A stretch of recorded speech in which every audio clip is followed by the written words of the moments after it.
Welcome back to the Fieldhouse here in Manhattan and the One College Sports Show, a segment of the program we like to call Face Off. It's Sunday, which can only mean one thing. The boys from Sunday Morning Quarterback are here. Good evening, gentlemen. How you doing, Michelle? All right, today's all about superlatives. Are you guys got your debate face on? We're trying. You ready? Yep. All right, the first topic for today's Face Off, who is the best quarterback? Penn, start us off. No, I got to go with Kyle Orton after Saturday. He's got 17 touchdowns, no interceptions, hadn't played a tough team until this Saturday, was awesome against Notre Dame. Orton's my best quarterback. I'll give you Kyle Orton. Partly. I still don't think their schedule's been great. I don't think Notre Dame's a great team. He ate them up yesterday, you're right, for a lot of yards and touchdowns. But when the schedule gets bigger in the Big Ten, then I'll give you Kyle Orton. My guy, Andrew Walter, Arizona State. They're off to a great start, cracked the top 25. They're 5-0. He's got 15 touchdowns, I believe just one interception. He's playing phenomenal football right now, and he's been that way consistently over the past 2 or 3 years. It's just this year they're winning. Walter does have a great arm. He runs like a snail, though.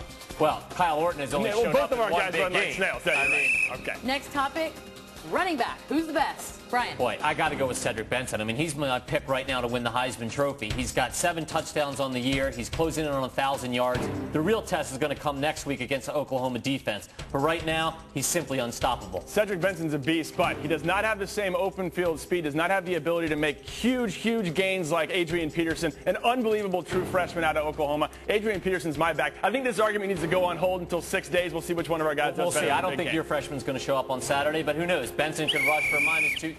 I'm cutting you off on that one. I'm being told to. All right, you ready?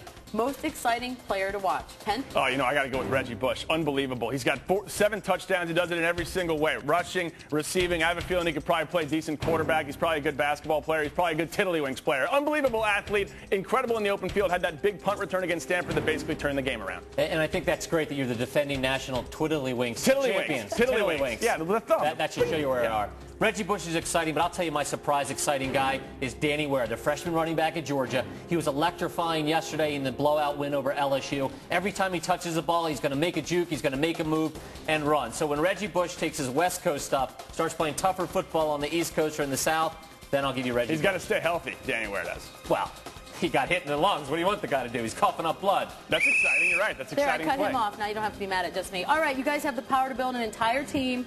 Who do you start with, Brian? Well, first of all, I'd put myself at quarterback, but I would start with Cedric Benson in the backfield. For all the reasons I just said, I think you can build an entire team around him. Even if you have a weak offensive line, he'll find the holes, he'll run over players, build the team around Benson. That's a great idea. Build a team around a guy who says he'd rather win a Heisman than have his team go to the national championship. I'd rather have confidence than a lack of it, That's buddy. ridiculous. You want to start with a team player. David Pollock is a team player. He's a defenseman for Georgia. He makes everybody around him so much better. He may not have the most sacks, may not have the most tackles. It's because everyone's keying in on him. That entire Georgia defense is inspired by David Pollock. He's the guy who I start. Maybe. And how many touchdowns does David Pollock score?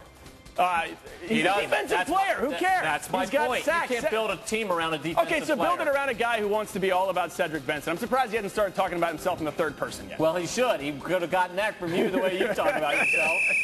All right, you guys. I thought defense won championships. What happened to that? Well, is that out the window with you? Well. All right, you guys. We're not picking winners anymore. I'm not picking one. What are you talking about? No, we're not picking winners. Well, what are we doing here then?